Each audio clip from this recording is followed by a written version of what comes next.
Welcome back to Collector Not Hoarder. This is Tom. Today I want to do a non-sports video. It's been a little while since I've shared some non-sports stuff, and I got a small stack of things here that I wanted to share with you. But before I get into it, I want to give a big shout out and thank you to Warren D in the CLE. He sent me this little care package of these like absolutely monstrous and beautiful oversized postcards of Thomas Edison. These things are just amazing, and they fit really well into my collection. I love getting Edison stuff, and these things were great. He reached out to me to see if I wanted them, and he sent them to me free of charge. So we all know Warren is an amazing person. He's got a big heart and an even bigger personality, and I love these things. So thank you, Warren. I'm gonna maybe send something back your way, man. So be on the lookout for that. So let's get started here with what I wanted to share. And first up, we're gonna go with just a trade card. This is an Arbuckle coffee. This is 1891, and it's just a beautiful image. You have Columbia there on the right and the bald eagle there on the left. So I'm a big fan of some of these coffee cards from back in the 1800s. I love trade cards, but some of these have some fantastic images on them. This one's just beautiful though. Next is, let's see, we have this 1880s Merrick thread. This is another trade card with Statue of Liberty on it. Statue of Liberty cards have really taken off here over the past year or so, and they're kind of hard to come by anymore for reasonable prices. But this one, a little rough on the back, but great advertisement. Beautiful image on the front. And I have this a little bit bigger than usual for a trade card. This is I think it's 1880s. I got it out of a scrapbook that I had picked up. And the scrapbook had a lot of stuff from like the late 1870s all through the 1880s and even then like early 1890s. So I'm going to put a date on this just in the 1880s. I'm not really sure, but it's an image and card that I've never seen before. It's for this Baldwin and Company out of New York. So nice advertisement on the back. Obviously you got some staining from the glue.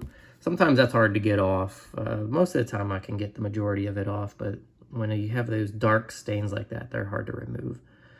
But all I use is distilled water. I don't use any chemicals or anything like that to do these. It's all distilled water. But this is a awesome image of Grant. And I actually have one more Grant, and this is also an 1880s, and this is actually just kind of a standard size card. This is for the Union Pacific Tea Company, and just really cool. It gives all the locations of their stores, and it says Our Afflicted Hero, and it says U.S. Grant on it. Let's see, is there a copyright date? Nope, just compliments of Union Pacific Tea.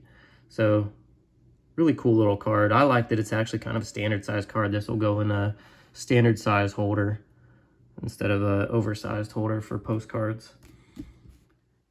Next is, this is a tough one. I've been wanting to add a Winston Churchill card in my collection for a while, and I was waiting. There's a lot of common ones out there that you can get, but I wanted one that was a little bit more unique, and this is a 1901 Lever Brothers soap, and this is actually a very nice example of this card. I picked this up in a trade card lot. It had actually a handful of these cards from this set. This was the main one that I wanted out of it. But nice copy, you know, just like the 71 top set, and with the black borders, you get some chipping, but this actually is pretty good. Really nice card.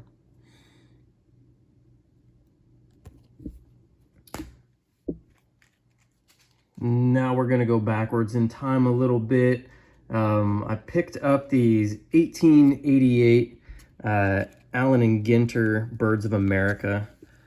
There was a seller that started listing a whole bunch of them, and I was able to snag a handful of them.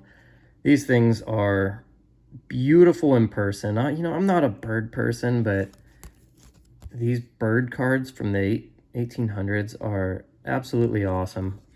The main one I wanted actually was the cardinal, just because it's the state bird of Ohio.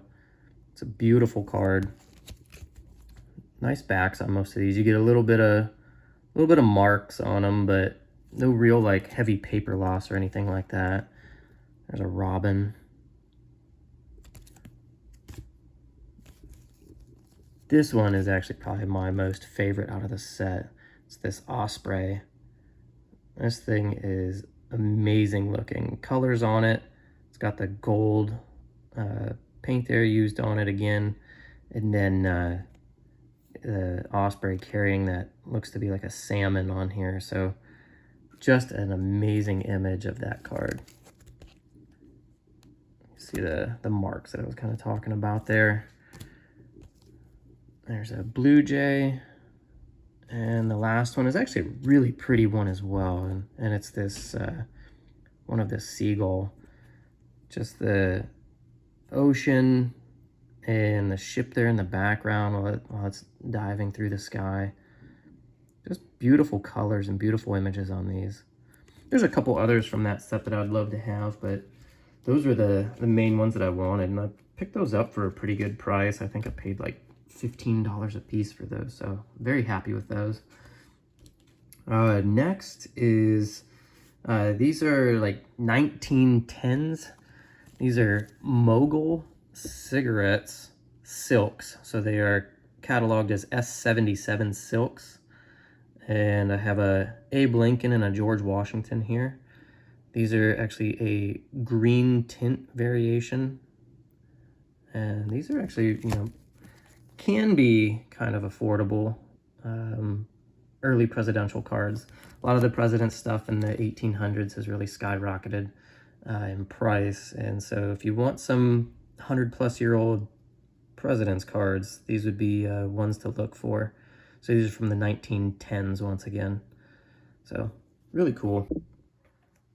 And let's see, sticking with Lincoln, this is an 1880s.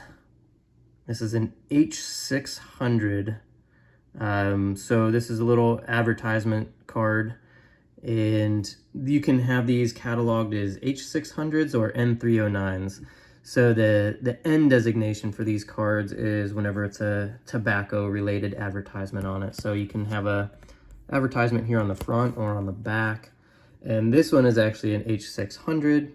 And the advertisement on the back is actually for this set of cards. So this is a pretty unique back for these. It gives you the prices from the company that published these cards and what they were selling them for. And it's actually kind of remarkable. Like, they actually had amounts up to 50,000 cards that you could purchase at a time for $50, but you could get 1,000 of them for $2. So these things are definitely desirable. Most people like them in the tobacco advertisement, so a little bit more of a premium for those, but overall it's a cool little card to have.